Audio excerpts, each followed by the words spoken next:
I just want to give everyone an update. Last week's X Factor Thursday's episode I did not review. I just didn't get around to it, and I didn't really have anything important to say, so I just didn't do it. I will say that I really liked Jeffrey. I don't remember his last name, but he had a really cool voice. Other than that, no one really blew me away on that week's episode. For The Voice that was on last night, I'm just going to talk about it briefly.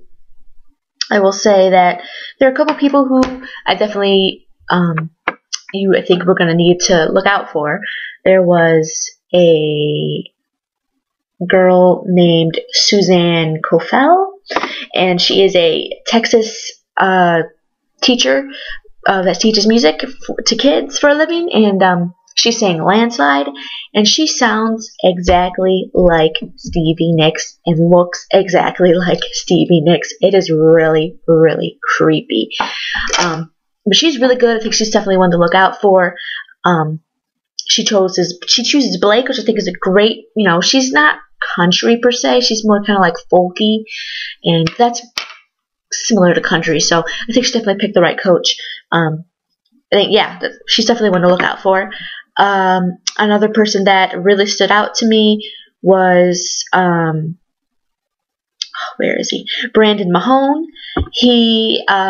He sings a lot of classical, like, older stuff, and he's only 17, and I like that. I like when younger generation has very good knowledge of older music, because honestly, it pisses me off when, like 16-year-olds are going around, oh, I love One Direction, yeah, they're the British band ever, and then, like, someone will go up to them and be like, no, the Beatles are, and they'll be like, who are the Beatles? Like, really, come on. How do you not know who the Beatles are? So, I like when, the younger generation knows the older generation in music. And, what did he sing? He sang I Wish It Would Rain, I think by The Temptations. I'm not sure. He pretty much was asked, what was his music influences, and he said he was really influenced by his grandparents, which I think is really cool. He ends up picking Adam, of course. Everyone loves Adam. I don't know. If I was on The Voice, I don't know who I would choose. I think I would choose Blake. Just because I like the country scene. I'm not a singer by any means. I'm not a country singer by any means. I'm just saying, if I were to try out. Even though I wouldn't. And even if I did, I wouldn't make it. But I probably would choose Blake, because I like the country scene. And, being friends with Blake means I could be in the country scene. So, that'd be awesome. I would maybe pick Adam I would pick him too if he turned around for me. CeeLo, if he was the only one who turned around for me, yeah, cool. The only person I really wouldn't want to be with is Christina. Like, honestly, I don't know. She annoys me. She, like, when she sits there, she's just kind of like, and then she likes someone, but she doesn't push her button. She, like, waits till the last second. She'll be like, I'm like, okay, Christina, you like it. Why aren't you pushing your button? And then she'll, like, put her hand over it and be like, I'm like, I know that she's probably doing that too for good TV, but oh my god, it gets annoying, because sometimes, like, I know she really wants to turn around, and she just takes forever to do it, and I'm like, just push the goddamn button. And I think that would annoy me, knowing that Christina, is back there fooling around, but she could be pushing her button. But other than that, I like Christina. She's amazing. She has an amazing, amazing, amazing voice. So, I'm not saying anything bad about that. I'm just saying that her personality gets on my nerves a little bit sometimes when it comes to that damn button. And then lastly, the last person I'm going to talk about is a girl named Jordan Pruitt. And she, when she was younger, I remember her because I used to watch Disney Channel a lot. She was a singer for Disney Channel. She toured with Cheetah Girls, Miley Cyrus, and Vanessa Hudgens. She was getting older, and she didn't feel like, Disney isn't for her anymore. She wants to do more mature things, And being with Disney makes her keep doing, you know,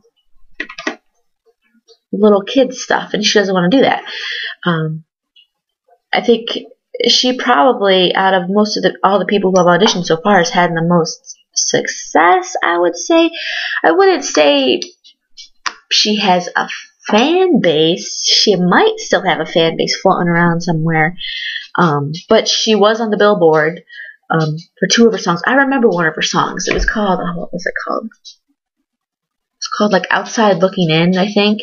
And it was a really popular song, I remember, because I was like in middle school, I think. Middle school, or maybe like freshman, sophomore year, I don't remember.